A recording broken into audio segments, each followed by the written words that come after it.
Donc les gens ont compris que l'AES n'est pas en train de s'amuser. Il faut la stopper. Oui, ma question... Il pose la question Exactement. si on peut faire la même chose dans l'AES. Exactement. Puisqu'au Nigeria, nous sommes d'accord, qu'on soit d'accord ou non, mais nous sommes d'accord que les Américains ont bombardé sur la demande du Nigeria. Est-ce que tu connais un des 3 chefs d'État du Sahel qui va demander aux Américains de venir bombarder chez eux? Non. Donc, ma réponse, c'est que personne, aucun Américain, aucun Français n'ira bombarder le Niger, le Mali et le Burkina. Si tu y vas, tu perds tes plumes. Parce que eux aussi, ils ont des alliances et pas des moindres. Et Poutine est très clair, il est très clair, trop clair. Il dit, ces gens-là, c'est moi, vous les touchez, vous m'avez touché. Tu connais quelqu'un qui veut toucher Poutine? Je ne connais pas. Parce que la raclée qu'ils sont en train de prendre en Ukraine, la panique qui est déclenchée au Venezuela, je ne vois personne en train d'aller provoquer Poutine dans le Sahel. Mais, les présidents du Sahel, c'est des guerriers. Un guerrier ne dort pas. Quand la dernière fois, à Bamako, où j'étais, le président Traoré a parlé de l'hiver noir, mais il parlait, je suppose, de l'ensemble des menaces qui planent sur nos têtes. Mais la bêtise de nous les Noirs, la bêtise de ce machin que vous appelez la CEDEAO, c'est de croire qu'on peut attaquer les pays du Sahel et eux, ils vont s'en sortir. Même où je suis, moi je vous dis quelque chose. Personne n'a intérêt à souhaiter qu'il y ait du désordre au Nigeria. Le Nigeria est où? Si aujourd'hui il y a le désordre au Nigeria, vous croyez que le Bénin, le Togo jusqu'au Ghana, vous croyez qu'ils sont tranquilles? Le Ghana, d'où les missiles, les drones partent là, ils croient qu'ils sont à l'abri?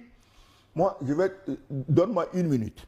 Une fois, quand j'étais ambassadeur, le président Rawlings, paix à son âme, en visite à Bonn, a reçu le corps diplomatique au temps d'Abacha. Il y avait des problèmes. Et il dit, mais si eux, ils s'intéressent aux problèmes d'Abacha et du Nigeria, c'est que le Nigeria n'est pas n'importe quel pays. Il dit, mais supposez qu'il y ait des troubles majeurs au Nigeria, qu'il y ait juste 15 ou 20 ou 30 millions de Nigérians qui quittent. Or, si le Nigeria a 30 millions quittent, on ne saura même pas que quelqu'un est parti. Alors, si 30 millions marchent sur le Bénin, sur le Togo, sur le Ghana, mais nous allons fuir. Donc, personne ne doit croire en Afrique de l'Ouest ici qu'il va semer la pagaille chez les autres et lui, il est à l'abri. Comment on peut être aussi bête et être dirigeant, et être président ou être ministre ou être ambassadeur? Ce n'est pas possible. Ils n'ont rien compris. Les Français sont là où ils sont, mais la guerre en Ukraine, ils crient tous les jours, ah, ça nous touche. Pourquoi les Africains ne peuvent pas s'inspirer de ça? Une dernière question, est-ce que ces bombardements peuvent avoir un impact sur la politique intérieure et déranger finalement du pouvoir Tinubu? Non, d'abord il faut voir quelles ont été les réactions qui sont enregistrées. Il y a eu beaucoup de réactions et ces réactions sont diversement partagées. Il y a ceux qui sont pour et déjà au Nigeria, il y a des voix qui émergent, qui demandent que les produits ou le partenariat entre les États-Unis et le Nigeria soit tout simplement revu. Les gens voient désormais cette intervention comme une agression de la souveraineté du Nigeria. Et ça, nul ne peut le nier, même si Tinubu essaye de masquer à travers son ministre des Affaires étrangères pour montrer que c'est eux qui sont demandeurs, qu'ils se sont associés. Beaucoup d'observateurs au Nigeria voient ça clairement comme une agression et beaucoup de médias racontent également que le Nigeria, les forces du Nigeria n'ont pas été associées à cette opération. Donc, si réellement c'était une volonté du gouvernement du Nigeria, vous allez voir que les deux armées vont s'associer pour faire le travail. Or, ce n'est pas ce qui a été fait. Un autre fait, c'est l'avion nigérien qui a été stoppé au Burkina Faso. Vous avez appris, comme moi également, que c'est un avion qui fait du renseignement militaire. Qui est-ce qui a intérêt à faire du renseignement militaire dans l'AES? Est-ce que c'est le Nigeria ou le gouvernement de Tinubu? Pas du tout.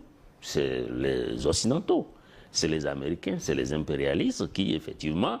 Donc, je pense que ce qui s'est passé au Nigeria prouve à suffisance que Tinubu est entré dans une nouvelle phase, dans une nouvelle dimension de mercenariat et d'agression donc de notre zone.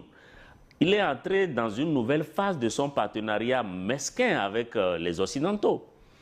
Et il a été même complice jusqu'à ce qu'on agresse son propre territoire.